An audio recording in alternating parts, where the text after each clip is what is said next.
मोहतरम सामीन अस्सलामु अलैकुम। कपड़े धोने के लिए सर्फ कितना इस्तेमाल करते हैं, जाने कपड़े धोने से मुतालिक 4 ऐसी चीजें जो अक्सर लोग नहीं जानते। कपड़े धोना एक बहुत मुश्किल काम लगता है क्योंकि इससे थकन में इजाफा हो जाता है, जिसकी वजह से कपड़े भी ठीक से नहीं धुल पाते। लेकिन कपड़े धोने से मुतालिक चंद चीजें ऐसी भी हैं जो हम जानते हुए भी गलत कर रहे होते हैं। वो गलतियां कौन सी हैं, आइए जानते हैं, ताकि अगली बार कपड़े धोते वक्त आपके लिए आसानी पैदा हो सके। नंबर 1, एक ही दिन में ढेरों कपड़े धोना। अक्सर खवातीन ने हफ्ता और इतवार का दिन कपड़े धोने के लिए मुकर्रर कर रखा होता है और इसमें पूरे हफ्ते के ढेरों कपड़े जमा हो जाते हैं। तो ऐसी सूरत हाल में अगर खवातीन मैले कपड़ों के अंबार से बचना चाहती हैं तो रोजाना या एक दिन छोड़कर थोड़ा वक्त निकाल कर थोड़े थोड़े कपड़े धो लें तो कपड़ों के पहाड़ जैसे अंबार से बचा जा सकता है। नंबर 2,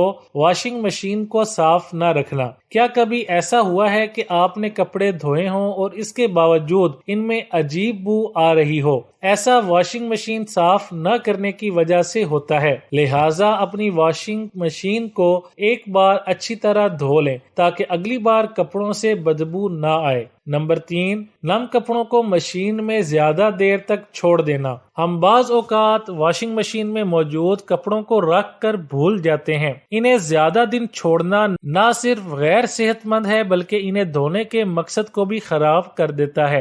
ख्याल रखें कि कपड़े चंद देर के लिए वॉशिंग मशीन में रखें, इसके बाद इन्हें फौरन निकाल कर सूखने के लिए टांग दें। नंबर 4, बहुत ज्यादा या बहुत कम डिटर्जेंट का इस्तेमाल। कपड़े धोने के लिए कितना डिटर्जेंट इस्तेमाल करते हैं? बाज़ औक़ात हम बहुत ज्यादा तो कभी बहुत कम डिटर्जेंट इस्तेमाल करते हैं और इसकी सही मिकदार का बहुत सी खवातीन को मालूम नहीं होता। सर्फ की मुनासिब मिकदार ही कपड़ों को अच्छा और साफ बनाती है। वीडियो अच्छी लगे तो लाइक, शेयर और चैनल को सब्सक्राइब करने के साथ कमेंट बॉक्स में अपनी राय का इजहार करना ना भूलें।